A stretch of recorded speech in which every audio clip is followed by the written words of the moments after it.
Hello guys, म चाहिँ आज चाहिँ ललितपुर गएको थिएँ अनि ललितपुरमा चाहिँ आज दसैँको पूर्णिमाको दिन गएको थिएँ।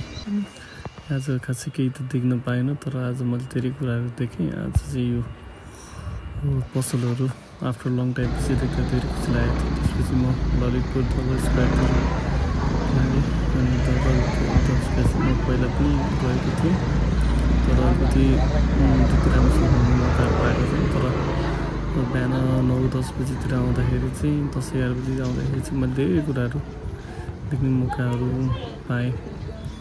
अब यसमा यताउति हिँड्दै म अगाडि बढ्दै थिएँ।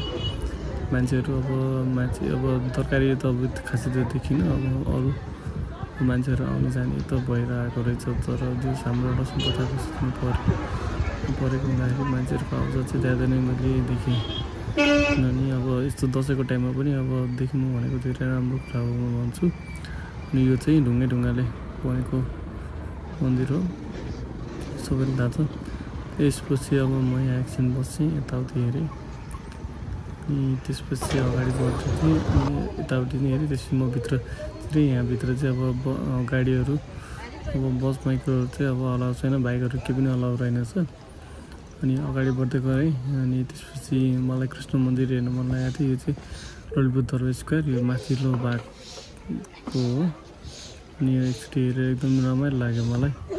अनि फेरि यताउति हेर्दै गएँ अनि अगाडि बढ्दै गएँ। यो मन्दिर कति राम्रो लाग्यो, कति राम्रो रहेछ। यतापट्टि अब हामीहरूलाई चाहिँ फ्री रहेछ अनि टुरिस्टहरूलाई चाहिँ अब पैसा दिनु भन्छ। घन्टाको रेन्ट ठुलो घन्टी। ओहो कति राम्रो। यो मान्छे के हेरेर बसिरहेको होला थाहा पनि छैन, अनि कसलाई चाहिँ हेरेर बसिरहेको हो। अनि त्यो अगाडि बढ्दै गएँ अनि ओहो यो मन्दिरहरू देखेर मलाई कस्तो आनन्द लागेको थियो आफ्टर लङ टाइम पछि देख्दाखेरि। अनि ओहो यताउति हेर्दै गएँ। यो मान्छेहरू अब यहाँको एकदम सरसफाइ चाहिँ एकदम राम्रो लाग्यो। ओहो यो ढुङ्गाले बनेको मन्दिर, यसमा सिमेन्टहरू केही पनि युज गरेको छैन। यो त बोलाउँछ मलाई त्यतिखेर कसरी बनाएको हो। यो मान्छेले हाम्रो यो चाइनिजले चाहिँ चाइनिजको जापानिज थाहा पनि छैन, यसले हाम्रो यो बनाएर आएको रहेछ। ललितपुर दरबार स्क्वायरको चाहिँ पिक्चर बनाएर आएर चाहिँ यताउति हेर्दै गएँ। अनि यो बाहिरपट्टिको भाग हो, यो ढुङ्गा नजिक गएपछि यताउति हेरेँ अनि यो चाहिँ अलिक टाढाबाट सबै कभर गर्न खोजेको थिएँ। अनि यो पनि हाम्रो दरबार स्क्वायर त्यो बेला कसरी बनायो होला यस्तो ठुलो भव्य